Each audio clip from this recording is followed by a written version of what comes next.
Alright! Good morning Pilipinas and good morning world! At sa ating mga kababayang OFW at mga kababayan natin na nandyan sa Pilipinas na walang sawang sumusuporta dito sa ating munting programa, thank you so much at mabuhay po tayong lahat hanggat gusto natin. Well, anyways, tuloy-tuloy na po tayo sa tagabalita dito ng mga tamang balita at sagutin ang maling information na ipapakalat ng mga fake news peddlers ng mga anti-Marcos, lalong-lalo na doon galing sa mga DBS na mga vlogger baka-abayan. Yes, dapat silang sagutin. Bakit? Kasi pagkaayan ito sila na lagi pong naninira araw-araw kay BBM at sa Marcos sa may session sa katagalan baka-abayan, akala mga paninira ay matotoo yan sa mata ng ibang tao. So dapat silang sasagutin kasi ang bagong Pilipinas, bawal po ang mga sinungaling. At syempre, kasama niyo pa rin si Sir Ivan, ang pinakabulol na vlogger sa balat ng YouTube, pero bibigay sa inyo ng mga totoo at mga preskong balita na kinukuha natin sa ating kapitbahay na social media. So magandang buhay sa ating lahat baka-abayan and happy Sunday sa ating lahat. Okay, so before na mag-start baka-abayan, well, syempre, as usual, i-check natin ang mga account na mga marami pong na-comment dyan sa baba sa ating comment section, ang ating pong top 5 commenters. Nandito po sa ating listahan, nandyan si Maria Medaseplon, meron siyang 76 na mga comments. Nandyan po si Lerma Sondita, meron siyang 67 na mga comments. Nemi Hasigawa, meron siyang 37 na mga comments. Nandyan po si Ana Corduba, meron siyang 28 lahat ng mga comments. And Lynn Gonzalez, meron siyang 24 lahat ng mga comments. Again, thank you so much po sa ating top 5 commenters. At syempre, pasalamatan rin po natin ang ating mga silent viewer dito sa ating channel. Thank you so much. At syempre, pasalamatan rin po natin ang lahat ng mga viewers na lagi pong nagla-like, lagi na pong nagsishares ng ating mga videos. Thank you so much. And also mga kababayan ko, i-acknowledge po natin ang ating po mga channel members. Nandyan si Maria Los Lagunsad, Florante Aquino, Barbara Butler, Katita Dar, Susan Torres, Edmond Castillejo, Sambal Membrado, and Via Vivar. Pasalamatan natin mga kababayan ang nabigay sa atin ng super thanks or pang lemon na Sir Ivan. Thank you so much kay Ma'am Libina Carbonel, nabigay sa atin ng 50 pesos. Thank you so much. Nandiyan rin po ating po mga suki, mga Elabirds, yung nanguna po sa pag-comment dyan sa baba sa ating comment section. Nandiyan sila si Flaviana Abila, Emmy Mapalad, Jovi Montero, Jillian Quezon, Army Lagaso, Fibron Yula. Nandiyan rin po si Brian Baltasar, Erica Mapagmahal, Eufemia. Nandiyan rin po si Esing Mariano. Isyata natin si Emmy Sarino, Angelita Holsanger, Masking Digma, Romeo Esmen, Rosinda Aunso, and hi to El Renz or Irens Sil Ramos. Okay, so kumusta ang lahat baka-abayan? How are you today? Well, of course, I'm humming po na sana magandang ating gising ngayong umaga at meron ng energetic po na aura katulad po kay Sir Ivan. Siyempre, as usual, doon po sa kababayan po nagigising pa lang at wala pang energy, don't worry. Painitin ko po kagad yung mga umaga kasi maraming mga baon na mga pasabog at mga balita sa Sir Ivan na magamit ho natin. Ipandibang po sa mga ipipakalat na mga fake news ng kabilang kampo, mga fake news peddlers. At syempre mga kababayan ko, dapat na silang kukurtin araw-araw kasi sila po ay salot ng lipunan. Okay, good morning Pilipinas, Luzon, Visayas at Mindanao.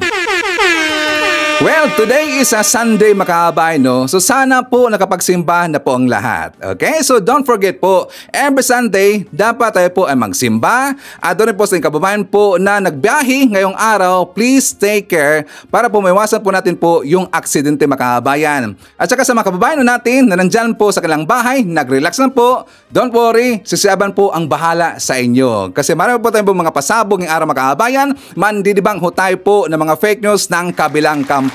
At dahil hindi po napakita yung asawa po ni Harry Roque mga kababayan, so ang Quadcom naglabas na po ng arrest order po mga kababayan. So nagtago na po ngayon ito pong si Myla Roque. Wanted na rin po mga kababayan, wanted na rin po. So syempre, si Rocky galit na galit mga kababayan. Nag-vlog nga siya kagabi, galit na galit talaga eh. At saka meron siyang ipinost doon sa kanyang Facebook account. Yun po ang banat at saka palusot po ni Myla Roque mga kababayan. So according po ni Myla Roque, nagreklamo siya bakit daw naglabas po ng arrest order ang kamera samantalang nag-comply daw siya sa lahat daw ng mga dokumentaring hinihingi po ng kamera mga kababayan. Nag-comply daw siya. Di ba si Myla Roque, if not mistaken, nandun yata siya sa Singapore mga kababayan kasi daw siya pa ay nagpapagaling, nagpa-check up siya mga kababayan, nagpa-check up daw.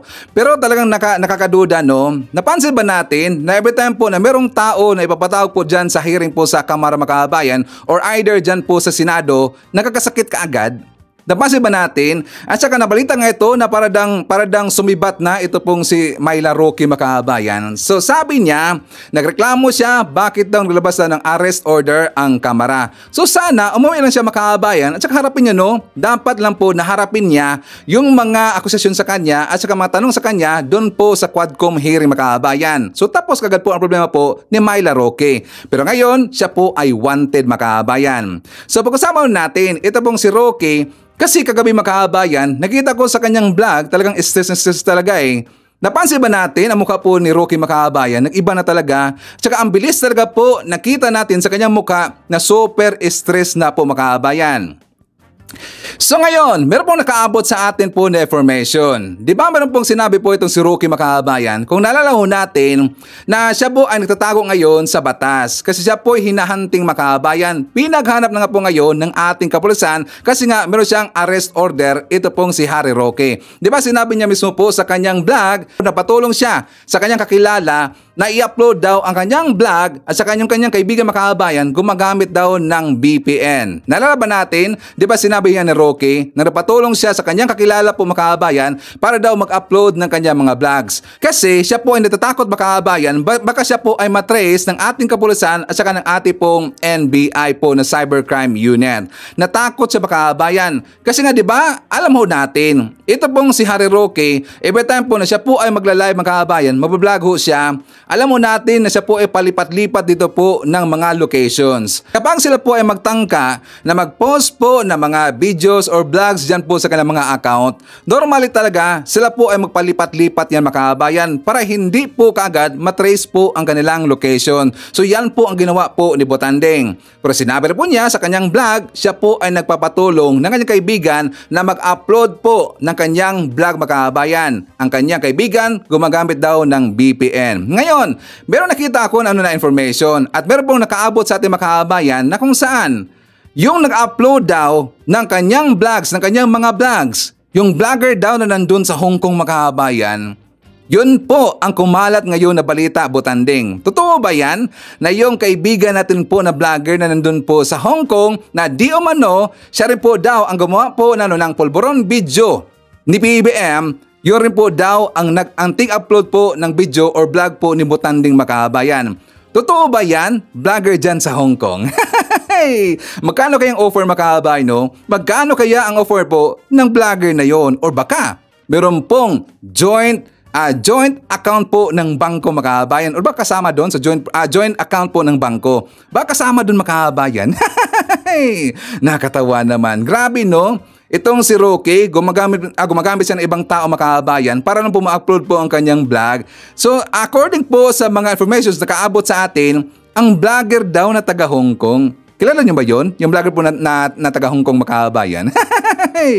So anyways, for the mga kababayan, pag-usapan nun natin, siya nga pala, sa ating pong mga kababayan po na meron silang partner na gumagamit po ng ride-hailing app mga kababayan. Yung mga riders natin, yung mga riders, alam po natin po yung mga pangalan mga kababayan na mga account or mga apps na ginagamit nila. At meron pong specific na ride-hailing app na meron pong anomalya mga kababayan. So sa ating pong mga viewers dito na meron pong partner na gumagamit po ng ride-hailing app, stay tuned. Meron pong sumabog po na balita kahapon mga kababayan. At baka, pero syempre, ayaw ko pong lalahatin. Pero ito po ating intro, meron pong anomalya. Iba kasi ang kanilang pera kung saan-saan po yun ipinamimigay mga kababayan o saan-saan po yun ginagamit mga kababayan. Kasi nga pag-akala natin dito, na yung massage parlor lang po ang meron pong extra service mga kabayan. You know what I mean. Di ba? Yung mga massage parlor daw, yung iba hindi lahat mga kabayan. Yung iba, di ba, narinig ho natin na meron dang extra service na ginagawa po yung mga masahista doon na mga babae mga kabayan. Di ba? Baka yan rin po ang nangyari po sa mga ride-hailing app mga kabayan. So mamaya papakita natin yan. And also pag-usapan po natin yung banat po ni Budoy mga kabayan, si Basti Duterte, kasi nga meron palang nangyari sa Ilocos Region and also po sa Ilocos Norte mga kabayan na sa feeling ko sinabotahe. Kasi after po na nangyari na yon, nagpalabas po after 1 month ng statement itong si Budoy mga kabayan. Para sa akin, yun po ay sinabotahe po ang Ilocos Region or yung Ilocos Norte mga kabayan. So mamaya pag-usapan natin yan. But before that, syempre, before tayo babalik po doon sa mga usapin natin po ng mga napakainit po ng mga issue mga kabayan, ipakita ko muna sa inyo po yung good news. For more details, let's watch this. Nakauwi na sa bansa si Pangulong Ferdinand R. Marcos Jr. at bitbit niya pa uwi ang bunga ng pagsusulong niya ng interes ng Pilipinas sa summit. Kabilang na ang investment mula sa isang kumpanya sa Thailand. Yan ang ulat ni Kenneth Pasyente. Produktibo at matagumpayang pakikilahok ni Pangulong Ferdinand R. Marcos Jr. sa 44th and 45th ASEAN Summits and Related Summits sa Vientiane, Lao People's Democratic Republic, kung saan inilatag ng punong ehekutibo ang mga interes ng Pilipinas sa naturang pagtitipon. Kabilang sa mga isinulong ng punong ehekutibo ang ilang international issues na nakaaapekto hindi lamang sa Pilipinas, kundi sa kabuuan ng ASEAN region, partikular ang issue sa West Philippine Sea. I reaffirm that the Philippines will continue to defend our sovereignty, sovereign rights, and jurisdiction in the West Philippine Sea. And of course, all Philippine actions will be done in accordance with international law. The Philippines is continuing to strengthen its partnerships with all countries who share our values and our commitment to peace and to the rule of law. Napagkasunduan din anya ng ASEAN leaders ang pagsusulong ng sustainable agriculture upang maabot ang long-term food security sa rehiyon, pagsuporta sa mga micro, small and medium enterprises, maging ang pagtutok sa digitalisasyon at turismo. To prepare our country and our region for the future, we are together galvanizing our efforts to support the digital transformation of our economies. We are shepherding efforts in ASEAN to promote inclusive and sustainable tourism across the region as well. This will complement the Philippines' initiatives in positioning itself as a prime destination for sustainable tourism. Kabilang din sa natalakay sa summit ang pagtugon sa climate change at bilang host ng Loss and Damage Fund Board, iginiit ng Pangulo na isang pribilehiyo sa Pilipinas na magkaroon ng papel sa climate finance sa mga bansang lantad sa epekto ng climate change. Katunayan, ang bansa ang siyang host sa gaganaping Asia-Pacific Ministerial Conference on Disaster Risk Reduction sa susunod na linggo para makipagtulungan sa ibang mga bansa upang mapalakas ang pagtugon sa mga kalamidad. Sa sideline naman ng summit, malugod na tinanggap ng Pangulo ang paglalagak ng Shera Public Company Limited mula Thailand na mamuhunan sa bansa para sa produksyon ng fiber cement building materials. Nagkakahalaga ng 2.9 billion pesos ang investment na ito na ayon sa punong ehekutibo, malaking bagay sa Pilipinas, lalo na sa pagbuo ng trabaho para sa mga Pilipino. Nagkaroon din ng bilateral meetings ang Pangulo sa ilang leaders,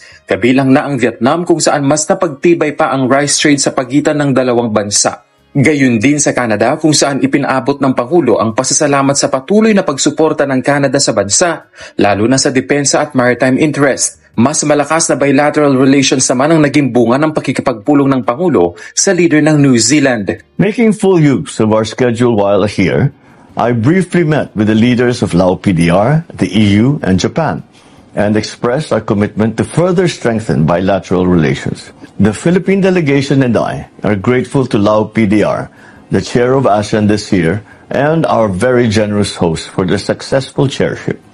I look forward to Malaysia's able leadership as they host ASEAN in 2025. Ikinakasa ng Pilipinas at New Zealand ang palitan ng mga produktong pang-export. Sa bilateral meeting ni Pangulong Ferdinand R. Marcos Jr. at Prime Minister Christopher Luxon ng New Zealand, pinag-usapan ang posibleng pag-export ng Pilipinas ng durian at pinya patungo ng New Zealand. Mayroon ding pag-uusap sa pagitan ng Department of Agriculture at Ministry for Primary Industries of New Zealand tungkol naman sa pag-export ng New Zealand ng sibuyas sa Pilipinas. Pinag-usapan din ng dalawang lider ang kooperasyon sa defense at military, environment, air services at iba pa. Binati ni House Speaker Martin Romualdez si Pangulong Ferdinand R. Marcos Jr. sa matagumpay nitong pagdalo sa 44th at 45th ASEAN Summits sa Lao People's Democratic Republic. Ayon kay Romualdez, malaki ang naging papel ng Pangulo para magkasundo ang mga miyembro ng ASEAN na palawakin pa ang economic cooperation na lilika ng mas maraming negosyo at oportunidad sa trabaho para sa mga Pilipino. Sinabi ni Romualdez na matagumpay ring naisulong ng Pangulo ang interes ng bansa sa ASEAN Summit, katulad na lang ng pagkuha ng suporta sa panawagang manaig ang international law para sa mapayapang resolusyon ng problema sa mga teritoryo sa South China Sea. Kumpiyansa ang National Economic and Development Authority na mas babagal pa ang inflation rate sa mga susunod na buwan. Yan ang ulat ni Kenneth Pasyente. Kasunod ng naitalang pagbagal ng inflation rate sa bansa nitong Setyembre na nasa 1.9%, kumpiyansa ang National Economic and Development Authority na mas babagal pa ito sa mga susunod na buwan. Ayon kay NEDA Undersecretary Rosemary Edilion, puspusan ang hakbang na ginagawa ng pamahalaan upang makamit ang 2% hanggang 4% na inflation rate. At nakita na anya ang bunga nito matapos ang naitalang inflation rate ngayong Setyembre. Kaya kung susumahin mula January hanggang September, nasa 3.4 ang year-to-date inflation ng bansa. Kabilang anya sa kanilang tinututukan ngayon ang food security na malaking salik anya sa paggalaw ng inflation. So, actually, last year pa, nag-create ang Pangulo ng Interagency Committee on Inflation and Market Outlook. So, may subcommittee tayo on food, mayroon ding subcommittee on non-food. So, ang ginagawa nito is talagang tinitingnan yung mga trend dito sa atin sa bansa at saka sa labas ng bansa rin para ma-anticipate. Kasi ang kailangan talaga dito, anticipated natin yung mga developments para meron pa tayong pwedeng magawa. Dahil sa pagbagal na yan, iginiit ng NEDA na mas lalakas pa ang purchasing power ng mga Pilipino, lalo na ngayong papalapit na ang holiday season.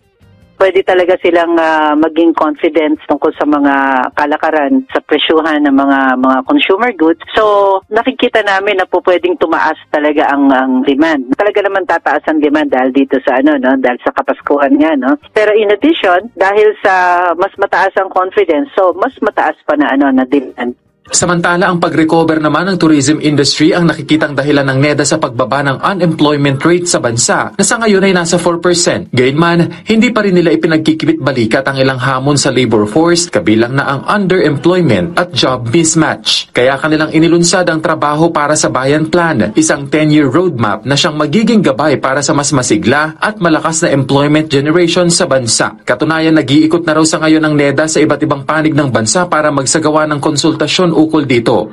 Ang objective namin dito is maging very dynamic yung ating labor market, maging very agile. Kasi ang nakikita natin, although bumababa yung unemployment rate natin, nakikita natin na mataas pa rin yung underemployment. Tapos yung quality ng employment, yun ang isa sa kailangang ayusin pa. Isa rin sa isinusulong pa ng NEDA para mapalakas ang labor force sa bansa ang pagpapalakas ng access ng mga manggagawa sa internet sa pamamagitan ng pagsusulong ng Konektadong Pinoy Bill para sa upskilling at retooling ng mga manggagawang Pilipino sa tulong ng internet. O ayan mga DDS, akala ko ba walang improvement po nangyari sa Pilipinas? Wala pang improvement? Tingnan niyo ang report po, di ba? Lalong bumaba ngayon at saka na-maintain po yung inflation po sa Pilipinas, makabayan. At sana, in the coming how many months, ma-maintain po nila po yung inflation, makabayan. Asahan talaga natin po na bababa rin po ang mga bayarin at saka yung mga presyo ng ating mga bilihin po dyan sa Pilipinas, makabayan. Asahan natin yan. O diba mga DBS, sana kayo po ay susuportahan dito po sa ating Pangulo at saka makipag-cooperate kayo sa ating bansa, i-promote ho natin, tutulungan natin po si PBBM na i-promote po ang kanyang mga programa. Hindi lang po yan ang mangyayari sa Pilipinas. Hindi lang po yan ang improvement na makamit po ng ating gobyerno kapag kayo rin po ay makipag-cooperate. Sana kahit kunti man lang, maisip yan ninyo na sana po tutulungan ninyo ang ating presidenteng si PBBM. Tingnan nyo, di ba, mag-export ho tayo ng durian doon po sa New Zealand at yan po ang agreement mga kababayan. Hopefully po in the future tayo po mag-export na po ng durian doon po sa New Zealand. Durian, ibig sabihin nakakabit po ang name po ng Davao mga kababayan.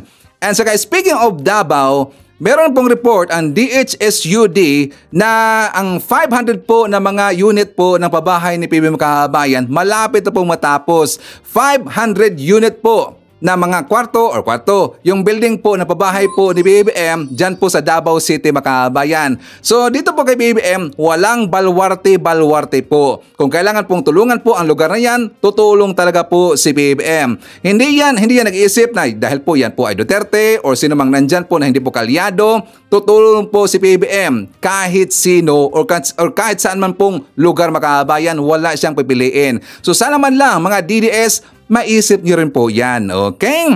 So makahabahan ko, before tayo pumunta doon sa issue po, at saka sa balita natin po tungkol kay Budoy, kay Baste, at saka tungkol rin po doon sa ride-hailing app makahabayan, ipakita ko muna sa inyo. Yung tungkol po sa balita na ito pong si Garma makahabayan, di ba siya na po ay bumaliktad ngayon? So itunuro niya, nabanggit niya doon, nilaglag niya itong si Digong, si Bato, at saka ito pong si Bongbong makahabayan. For more details, let's watch this. Bumaliktad na ang kilalang kaalyado ni dating Pangulong Rodrigo Duterte na si dating PCSO General Manager at retired Police Colonel Royina Garma sa pagpapatuloy ng pagdinig ng House Quad Committee. Inilatag niya ang mga nalalaman ukol sa war on drugs ng dating administrasyon. Yan ang ulat ni Bella Lesboras. I am very sorry in behalf of my men na nagkamali sa inyo. I'm very sorry. But I cannot control all of them. Inaamin ko may nagkakamali. Pero pinagbibigyan ko kung saan nyo gusto mag-file ng case. Pinagbibigyan ko, hinahayaan ko. At lahat po yan na-process ang crime scene. Emosyonal na humingi ng tawad si dating PCSO General Manager at retired Police Colonel Royina Garma sa mga biktima ng umunoy extrajudicial killings at war on drugs noong nagdaang administrasyon. Sa ikawalong pagdinig ng House Quad Committee, nakaharap kasi ni Garma ang ilang kaanak ng EJK victims mula sa Cebu kung saan siya noon nagsilbi bilang police officer. Sa unang pagkakataon, bumaliktad na rin si Garma at idinitalye ang kaalaman ukol sa drug war ni nooy Pangulong Rodrigo Duterte. Isang affidavit pa ang kanyang inilabas na naglalahad ng umunoy utos ni dating presidente para sa pagbuo ng katulad na Davao model sa bansa hinggil sa paglaban sa illegal na droga. Meron po bang pumilit sa inyo para i-execute itong affidavit na to? Wala po, Mr. Chair. It took me 1 week to make some reflections. I realized the truth will always set us free, Mr. Chair. And at least I will be able to contribute if we really want to make this country a better place to live and for our children. I think I have to do something para maibalik po yung trust sa PNP. Bago yan, una na ring humarap sa pagdinig si Kerwin Espinosa na dating tinagurian bilang self-confessed drug lord, bagamat absuelto na ngayon sa mga kasong may kinalaman sa illegal na droga. Sa kanyang testimonya, tahasa naman niyang inakusahan si nooy PNP chief at ngayon Senador Bato de la Rosa nang siya umanong nag-utos na idawit niya sa illegal drug trade ang ilang personalidad kabilang na si dating Senadora Laila de Lima. Ang sumundo sa akin si General Bato, inakbayan niya ako papunta sa sasakyan at sinabihan niya ako na aminin mo na sangkot ka sa kalakaran sa droga dito sa Pilipinas. At idawit ko si Peter Lim at si Laila de Lima para madiin na sila. Kapag hindi raw ako sumunod sa plano, pwedeng mangyari sa akin ang nangyari sa ama ko o isa sa mga pamilya ko ang mamatay din. Sa isang pahayag, agad namang pumalag si Senador de la Rosa at nagbanta pa laban kay Espinosa. Ang masasabi ko lang kay Kerwin Espinosa, sinungaling siya. Kapag nakita ko siya, suntukin ko siya sa mukha. Masyado na sinungaling. Dati na ring umaalma ang kampo ni dating Pangulong Duterte sa mga pagdinig ng Quadcom. Pero gate ng joint panel, bagamat nagsanga-sanga na ang mga isyong tinatalakay nila, makakaasa ang publiko na tanging katotohanan lang ang nais nilang manaig. Hindi po natutulog ang hustisya. Gagawin po namin ang lahat ng aming makakaya upang magampanan ang aming tungkulin bilang mga mambabatas. Bagamat naka-session break pa ang Kongreso, inaasang ipagpapatuloy pa rin ng House Quad Committee ang kanilang mga pagdinig sa mga susunod na araw. Okay, so dagdag rin po natin makabayan tungkol ito po kay Erwin Espinosa. May nakita kasi ako na video na kung saan nalalaban natin, di ba si Erwin Espinosa noon makabayan, siya po ay inimbestigahan sa Senado nung panahon po ni Trillanes, nalalaban natin yan. Meron talaga pong nasabi doon, ito si Trillanes na nangyari makabayan at hindi talaga po nagkamali itong si Trillanes tungkol kay Erwin Espinosa. For more details, let's watch this. Yes, Your Honor. Hindi ka na pumasok sa kotse? Hindi na po. Okay. So, ayusin nyo yung script kasi talagang buhol-buhol. Ngayon, 2015, November, bakit ka nagbigay ng pera kay Senator De Lima, Mr. Espinosa? Para po sa, protection at saka yung para sa pondo, para sa eleksyon po. Okay, pero primarily protection, di ba? Opo, Your Honor. Alam mo ba na resigned na siya noon? Noong panahon na yon as DOJ? Wala po akong alam. Hindi mo alam? Your Honor. Okay. Paano ka po proteksyonan hindi na sekretary ng DOJ si Senator De Lima? Kung totoo yan, sinasabi mo, magkikita kayo sa isang lugar, mag-uusap man kayo, hindi ka magpapapicture sa isang drug lord. Ha?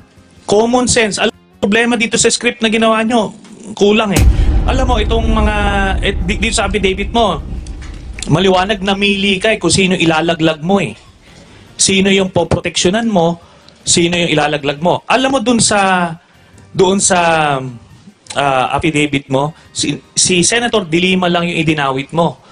Kasi madali siyang ilaglag. Proteksyon, sabi mo, kaya ka nagbibigay. Pero yung mga politiko dun sa lugar mo, wala kang binigay. Lumalabas yung credibility mo, credibility ni Chief Inspector Espinido, tsaka credibility ni Mr. Dayan. Ako naiintindihan ko yung lugar mo, alanganin niya, kaya kailangan mong i-please yung mga humahawak sa'yo. Pero it will not save you. It will not save you, Kerwin. Sinasabi ko sa iyo, pagka nagpalit yung administrasyon at sasabihin sa'yo, sige nga, sabihin mo yung totoong kwento, sasabihin mo yan. Di ba, Kerwin? Sinabi ko lang po yung totoo, Your Honor. Kasi nandito na po ako, yung buhay ko. Yun na nga. Naintindihan ko, yung tatay mo pinatay. Kaya kailangan makikisama ka, di ba? Pero pinipili mo kung sino yung ilalaglag mo eh. Marami kang hindi sinabi doon. O di ba? Tama talaga si Trillanes makahabayan. Sabi po ni Trillanes, kapag nagbago daw ng administrasyon, mababago rin po ang kanyang statement makahabayan. So yun po ang nangyari the other day, yung statement po ni Erwin Espinosa na siya po ay bumaliktad makahabayan. Tama talaga si Trillanes, di ba? So anyways, before tayo mag-forward makahabayan, isa naman natin. Nandyan po si Banes Milagros, Antonio Payos, Junalen Xiao. Nandyan po si Mando Cruz. Isa natin si Lozana Nerpio, Jaime Cantal. Nandyan po si Sarah Brightman Vlog, Gerson Cabahog, Hard to Gist TV, Ramel Roasa, Manuel Dorado, nandiyan rin po si Aubrey 21, Edison Sotelo, hi to Marie Rivera, and hi to Veroniki Antonio. Okay, so mga kahabayan ko, ipakita ko rin po sa inyo ang vlog po ni Mike Abbey. For more details, let's watch this. Maapektuhan kaya ang mga Duterte at Senador Bato de la Rosa sa mga nangyayaring investigasyon sa Quad Committee sa Kongreso o Quad Public Hearing ng Committee on Human Rights, Committee on Illegal Drugs, Committee on Public Order and Safety, at Committee on Public Account. Kaya ako tinatanong ito dahil ngayon ay tapos na ho yung pagpapile ng mga Certificate of Candidacy. Alam na natin kung anong mga posisyon ni national at local. Pero ang mga Duterte sa local, congressman at mayor, vice mayor. Kaya nga kayo mga taga Davao, mga kamag-anak ng mga taga Davao, Kayo ba'y apektado dito sa resulta ng mga hearing sa Kongreso, especially yung usapin sa Pogo at usapin sa human rights violation? Kasi matitindi po ang marap sa komite ng mga di umano'y biktima ng paglabag sa karapatang pantao. Ang iba ay mga complainant before International Criminal Court at yung iba naman ay until now ay umiiyak at naghahanap ng katarungan na ang inaakusahan kung bakit nawala ang kailang mga mahal sa buhay ay dahil sa nakaraang gobyerno. Na alam naman natin under former President Duterte yung kampanyang yan. Pero dahil local ang kanilang tinatakbuhan, congressman, mayor at saka vice mayor, kaya tinatanong ko sa mga taga Davao City, kasi kayo magpapasya kung susuportahan pa ba ninyo ang mga Duterte o hindi. Abay, yan po yun. Pero ang Quadcom public hearing o ang committee yan ay patuloy po ang pagkalap ng mga impormasyon kung sino mga posibleng biktima para maging bahagi ng kanilang recommendation kung sino ang pwedeng kasuhan ng kriminal, paglabag sa pagkarapatang pantao at iba pa. Mga pulis man ito or dating opisyal ng pamahalaan. Kung sino yan. Base sa mga sinumpaang salaysay ng mga biktima ng human rights violation. Sa isyu ng Pogo, hindi rin nawawalang nababanggit hindi naman nababanggit kung hindi, sabi nga nila parang defensive ang dating ni si dating PNP chief, ngayon Senator Bato de la Rosa. Kasi sila yung mga panahong yun na nasa kapangyarihan sa isyu ng human rights violation at illegal na sugal tulad ng Pogo. Kakaunti kasi ang legal mas marami ang illegal kaya nagkaganon. So ano inyong masasabi dyan? Kailangan ba or makakaapekto ba sa mga taong nababanggit sa public hearing ang kailang mga ambisyon na sila'y pumasok sa mga national and local position? Again, iiwan ko sa inyo mga mamamayang Pilipino dahil kayo ang merong exclusive na karapatan kung sino ang inyong susuportahan sa local at national candidate or position. Any comment, reaction, okay lang po. Please like ng ating mga video. Sunod na ating pag-usapan ito bang ating political exercise, although ito hindi natin maiwasan Nasa salig ang batas na every 3 years, meron local election. Every 6 years, meron tayong presidential election at national. Dahil yan ang sinasabi ng 1987 Constitution. Pero ang tanong, yung quality, yung kahalagahan ng eleksyon, mataas, kailangan yon. Pero yung quality ng mga candidate at mga nakaupo or nagkakaroon ng pwesto sa magitan ng eleksyong ito, sapat ba o bagsak ba? Ibig sabihin yung kakayanan, performance, mga programa at personalidad na nananalo tuwing eleksyon, kamusta ba ang quality nila? Masaya ba tayo? Or nagsisisi? Pinagsisisihan ba natin sila? Nakatulad ng sinasabi ninyo, nagsisisi kayo sa isang senador na ibinoto nyo pero tayo magagawa dahil hanggang 2028 pa na senador yan. May gawin man yan o wala, senador pa rin. Dahil hindi naman po kayang tanggalin yan, hindi naman impeachable yung mga senador. Kung meron delikadesa, resign lang ang dahilan, magagawa. Pero kung hindi mag-resign, magsisisi kayo ng 6 na taon, 3 taon, ganun po Kaya mahalaga yung quality, mahalaga yung kakayanan, hindi personalidad. Mahalaga yung magagawa, hindi personalidad. Mahalaga yung katapatan, paninindigan, hindi yung kasikatan. Ayan po yung tip natin. Ayaw ko nang banggitin kung sino yung mga taong pwedeng meron nun o wala. Pero kailangan maging gabay. Kasi ito yung aking mga channel at ang aking mga topic. Inuulit ko, gusto ko kasi maging gabay para sa paghugot nyo ng tamang impormasyon paano pumili. Napakahalaga ng boto. Napakahalaga ng paglalagay sa posisyon ng mga taong lumalapit at nahingi ng tulong. Sila ba yung karapat-dapat o hindi? Sila ba may mga kaso? Sila ba mga convicted sa mga kaso? Sila ba may magandang record or may mga bad record? Yun po yung dapat alamin. Isang pamilya, halimbawa, ano ba ang nagawa nila sa nakalipas na ilang taon na? Kung nasubukan ninyo, bakit nyo ibabalik pa? Ganun lang. Kung wala namang ginawang kabutihan o maganda para sa inyo, bakit nyo pagkakatiwalaan muli? Di palitan, ang dami pong kandidato, ang daming pwedeng ipalit. Again, para magkaroon ng quality ang kandidato at ang ating ilalagay na mga tao sa pwesto ay nasa pagsusuri ng bawat botanteng Pilipino, hindi lang sa Pilipinas, kasama ang mga Pilipino sa abroad, especially ang OFW. Maasa ko na maraming OFW makakapag-participate kasi computerized, online, voting na. Hindi katulad ng araw, nagtatravel kayo ng malayo para lang magpunta ng embassy. Ngayon hindi, kahit nasa bahay, pwede na kayo bumoto. Di ba? Yun yung mahalagang kailangan nating iparating. Basta ako, hindi po ko titigil ng pagbibigay ng tip, ng impormasyon kung ano ang dapat at paraan ng pagpili. Basta iwas lang ho sa huwag kayong magbebenta ng inyong karapatan. Kung bibigyan kayo ng pera, tanggapin nyo.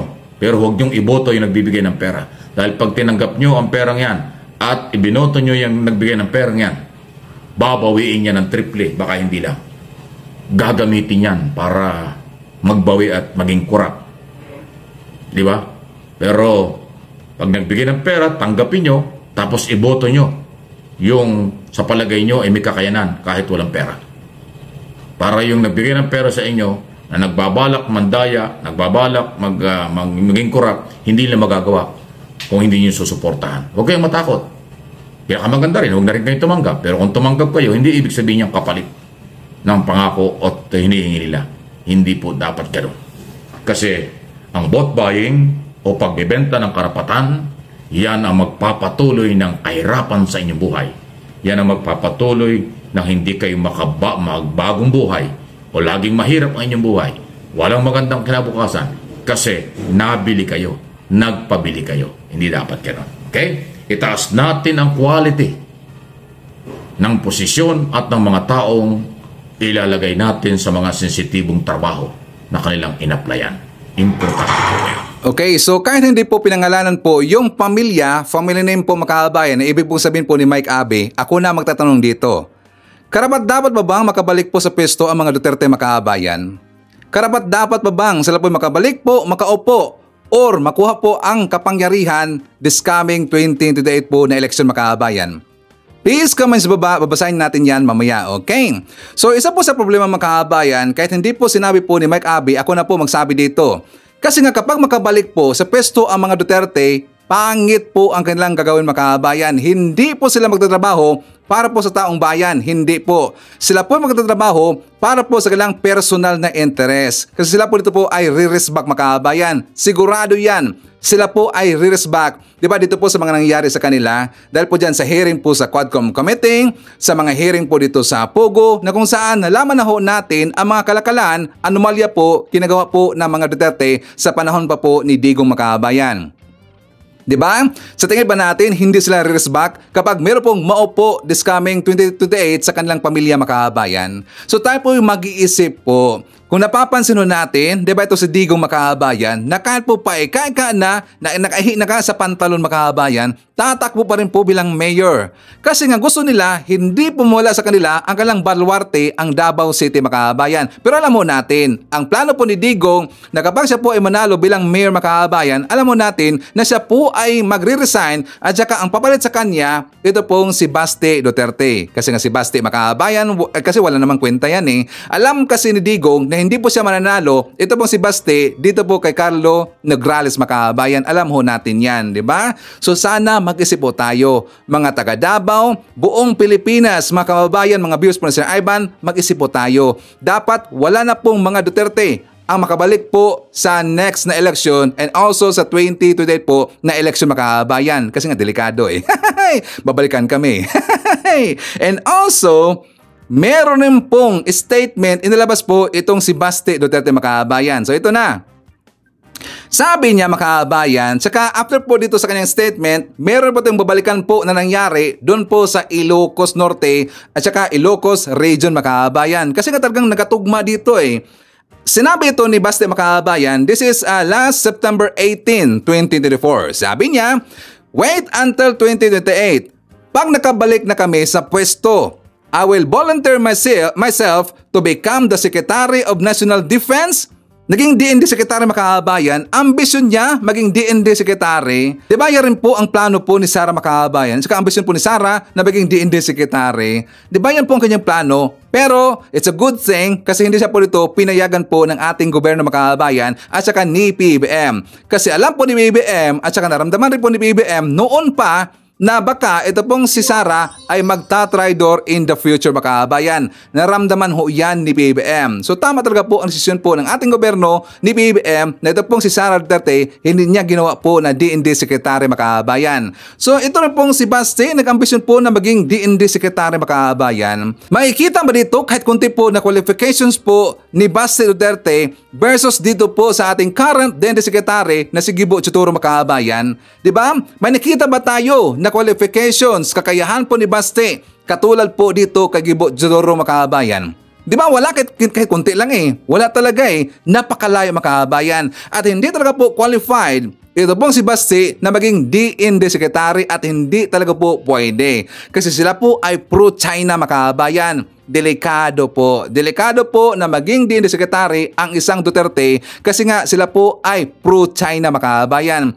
Yan pala ang kanyang plano at dagdag pa niya mga kababayan, sabi niya, unahin natin ang anti-insurgency war at drug war sa Ilocos Region. Lalong-lalo na sa Ilocos Norte dahil madaming NPA at mga adik daw doon mga kababayan. Marami bang adik sa Ilocos area? Mga kababayan ko, nandyan po sa Ilocos, totoo bang sinabi po ni Baste na marami daw mga adik dyan sa inyo sa Ilocos? I don't think so. Tapos dito po sa kanyang sinabi mga kababayan, sabi niya, anti-insurgency war daw. Ito tungkol po sa NPA mga kababayan, yung pakipagbabakan po sa NPA. Pero nakita ko po sa balita mga kababayan, di ba? Matagal na pong walang nangyayari po na ganyan po na NPA na bagbakan po sa NPA mga kababayan doon po sa Ilocos Region, di ba? Matagal na ho yang naresolba doon sa Ilocos area. Ito ang kanyang sinabi mga kababayan tungkol po doon sa kanyang sinabi na anti-insurgency war at drug war daw sa Ilocos Region. Yan po ay black propaganda lang po. Gusto niyang sisiraan dito po yung Ilocos Region mga kababayan. Tapos sabi niya, populbusin natin ang Norte tulad ng ginawa ng tatay ko sa Marawi City para matapos na ang problema sa NPA at mga adik.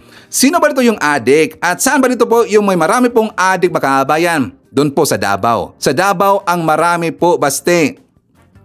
Okay, so ipakita ko sa inyo po mga ebidensya mga kababayan na kung saan matagal na pa naresolba na po yung tungkol po dito sa issue po ng drogas dyan po sa Ilocos area mga kababayan. Kasi sabi dito sa balita, this is February 21, 2024. DDB recognizes 83 offices from Ilocos Norte as drug-free workplace. Baste, tingnan nyo yung balita. That is February 21, 2024, DDB recognizes 83 offices from Ilocos Norte as drug-free workplace. Unlike dyan sa office mo, na mismo pong office dyan sa Davao City, napasukan ka ng mga adik. Diba? That is 2 months ago mga kababayan. Nagpositive po yung mga adik doon. Mismo pa sa office po ni Baste mga kababayan, 27 lahat po ng mga adik. Ang kanyang office, napasukan po ng mga adik mga kababayan. Diba? Tapos ngayon naakusa siya na marami ng mga adik sa Ilocos area mga kababayan. Tapos dito rin po sa ibang balita, 446 villages in Ilocos Norte cleared from illegal drugs, sabi po ng PDEA. So saan ba dito po ang ibig mong sabihin na susugpuin niya daw yung mga adik sa Ilocos mga kababayan? 446 na po ang villages in Ilocos Norte cleared na po from illegal drugs. Okay? So dito po sa kanyang sinabi mga kababayan, babalikan ho natin. Take note, sinabi po yan ni Baste September 18, 2024. Kung bakit niya nasabi mga kababayan, kung malalaho natin, diba that is 4 months ago mga kababayan, 4 months ago, so probably that is June. last June, 'di ba, meron pong balita mga kababayan na may nakita po yung maritime group na meron pong palutang-lutang mga kababayan na drogas. Nalalaman natin 'yan. 'Di ba yan po isinilid po at saka anong tawag dito mga kababayan? Parang pinulupot na ng silver at saka malaki mga kababayan. Marami pong drogas na nakita na nagpalutang-lutang doon po sa Ilocos Norte na area mga kababayan. Sabi sa balita, Maritime Group inspects waters of Ilocos Norte after seizure of floating packs of shabu. Actually, marami yung makahabayan. So take note that is 4 months ago. And also, nasundan rin po last August makahabayan. Dito sa balita, sabi dito, authorities seize 141.8 million pesos illegal drugs in Ilocos region in August. Floating shabu. Yung the same pa rin po na nangyari makahabayan last June. Authorities conduct inventory and marking of evidence on the container loaded with about 16.5 kilos of shabu worth 112.2 million pesos that a fisherman recovered floating on Bolinao, Pangasinan, August 18, 2024. Diba? Sounds familiar makahabayan. August 18, 2024. Kailan po nagsalita itong si Basti makahabayan? September 18, 2024. After 1 month makahabayan, naglabas siya kagad po ng statement na ganyan na susugpuin niya daw yung mga drug addict dyan po specifically sa Ilocos Norte na makahabayan. For me parang sinubotahe makahabayan at marami talaga pong anggulo na ito po ay pananabotahe. Una nangyari sa June and second sa August makahabayan, sunod-sunod pinalutang po ng mga drugas doon, 'di ba? Talagang something fishy. Something fishy, ito po ay pananabotahe. Siniraan po ang Ilocos Norte makahabayan, siniraan po dito po yung mga Marcos. Kasi nga itong time na to, dito na po nag-umpisa kasi yung hearing po tungkol sa Pogo, yung hearing po tungkol sa AGK, War on Drugs, kasi gusto nila po na ma-divert po yung attention po ng taong bayan makahabayan. Diba? Make sense ba? Sinabotahe kasi ang Ilocos Norte. Pero yan po, hindi po ito mauto ang taong bayan, lalong-lalo na ang taga Ilocos Norte kasi alam nila po makabayan kung gaano po kaganda ang Ilocos Norte at wala po diyang masyado pong mga adik makabayan. Well, alam ko po, kaya nga nasabi ko na hindi masyado po marami ang adik po sa Ilocos Norte kasi nga yung mga adik makabayan kahit saan naman talaga sila. All over the Philippines, meron talaga pong mga adik. All over Philippines, nagkalat talaga po yung drugas makabayan. Tingnan niyo po si Digong, naresolba ba niya ang drugas sa Pilipinas nung time pa po niya makabayan? Diba? Hindi. Pero at least, dyan po sa Ilocos Norte, cleared na po yung mga villages dito po sa mga drugas makabayan na cleared na po. Pati po yung mga workplaces makabayan dyan po sa Ilocos Norte. Pero bakit niyan sinabi po ni Basti Duterte? Kasi gusto niya lang pong sisiraan po si PBBM, ang mga Marcos at saka yung Ilocos Norte makabayan, di ba? Hindi niyo na po mauto ang mga tao at ang taong bayan. Lalong-lalo na ang Marcos supporter at mga Marcos loyalista at saka yung mga pink clown makabayan, hindi na po mauto. Kaya panawagan ko po sa aking mga viewers, taong bayan, mamayang Pilipino, hindi na dapat po na makaupo pa o makabalik po sa kapangyarihan this coming 2028 at saka next year po na eleksyon ang mga Duterte kasi meron silang maitim po na plano makabayan. Babalik na naman po yung patayan, dami na naman pong matitigi po na makababayan ho natin. So mag-isip-isip po tayo, okay? So anyways, before tayo mag-jump po sa ating next topic, isa naman natin. Nandyan po si Jess Tubtor from Calamba, Laguna, Eva Atienza at hi daw sa pamilya Atienza at sa Gales na nandyan sa Caloocan, hi to Romeo Gigato Jr. Nandyan po si Maximo Magdalena from London, hi to Jemson, Jimboy, Jeriel and Regine of Badawi, Cebu, greetings from Rodolfo Ranarabor of Tansa, Cavite, hi to Raul Miralles from Glendale, California. Nandiyan po, isyatan natin ang The Church of Jesus Christ of Latter-day Saints, LDS or Mormons. Greetings from Maria Miraseplon. Hi to Henelisa Valien Channel from Dubai. Nandiyan po si Aurora Mercado na Mangaldan, Kapangasinan. Hi to Esteban de la Cruz, Evelyn Garcia, and hi to Shen. Okay, so makabahan kong ibig kong sabihin tungkol po sa ride-hailing app kasi meron pong anomalya. Meron pong anomalya makabayan. Kasi po, dyan pala sa ride-hailing app, pwede pala dyan magka-chat-chat makabayan yung magiging customer, yung gusto pong sasakay, at saka meron pong mangyari dyan makabayan na kung gusto nyo daw magpa-lollipop na inyong pututoy or magpa-BJ makabayan, pwede pala yan, at saka merong presyuhan dyan makabayan. Ang nakadiscover niyan, ito pong si I Am Kristan. For more details, let's watch this. 500 pesos para BJ o kaya 1,000 pesos sa mga open-minded o 5,000 pesos for extra service. Alam mo ba, hindi ko nakita itong mga mensaheng to sa isang private na chat group Nakita ko to sa mga posts ng mga drivers sa bagong ride-hailing app na InDrive. Na-discover ko itong InDrive dahil sinabi sa akin ng isang kakilala ko itong bagong ride-hailing app na InDrive at sinubukan ko siya at natuwa naman ako dahil dito pwede ka pang pumili ng sasakyan mo at ng driver. Tapos pwede ka maglagay ng kahit na anong comment na gusto mo sa iyong mga bookings. At dito siguro nag-umpisa itong mga malalaswang proposals na to sa mga drivers natin. At pinost to ng mga drivers ng InDrive sa kanilang Facebook group na may 15,000 members. At nagulat talaga ako dahil may ilan mga ganitong mga messages na kukuha ang mga drivers natin. At public service announcement to para sa ating mga drivers kasi hindi lang passenger safety yung importante, pati driver safety ay importante. At meron dito mga iba naman, pag tinignan mo, parang budol talaga siya. Kaya kailangan mag-ingat tayo sa mga ganito. At para sa ating mga drivers naman, hindi sapat na i-post mo lang yan sa Facebook group ng InDrive. Kailangan i-report mo to sa InDrive mismo. Kasi pag hindi na itigil itong mga ganitong klaseng mga indecent proposals sa mga pasahero, lalala ang problemang to at baka masira pa ang mga reputasyon ng ating mga drivers at ng InDrive app mismo.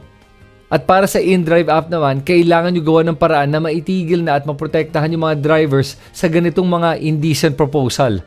At para naman sa mga pasahero, titigil na nyo yung pagpapadala ng mga ganitong klaseng mga malalaswang mensahe dahil ride-hailing app po to, hindi motel.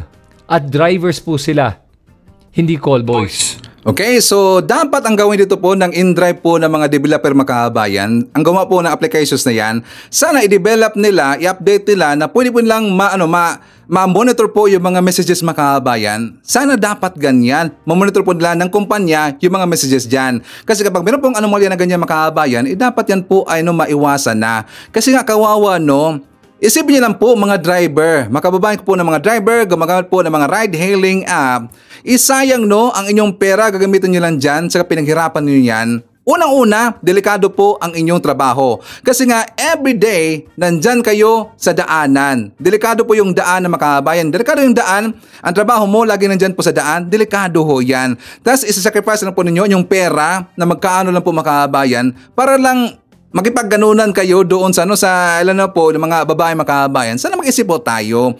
Huwag nyo igasta ang inyong pera na pinaghirapan nyo dahil lang po doon. Kasi tayo po ang kawawa makabayan. Dapat isipin nyo po yan, mga driver po, makababayan natin po, mga babait. Alam mo natin po, marami pong mababait po ng mga driver. Siyempre, meron pong may makabayan. Alam na po natin yan. Mga mahilig po sa ganyanan. Kung gusto niyo pala ng ganyan po na mga trabaho sa gawain, pumasok na lang po kayo sa mga bar at saka pasayaw-sayaw kayo doon, 1,000, 2,000, malaking perahan daw doon makabayan.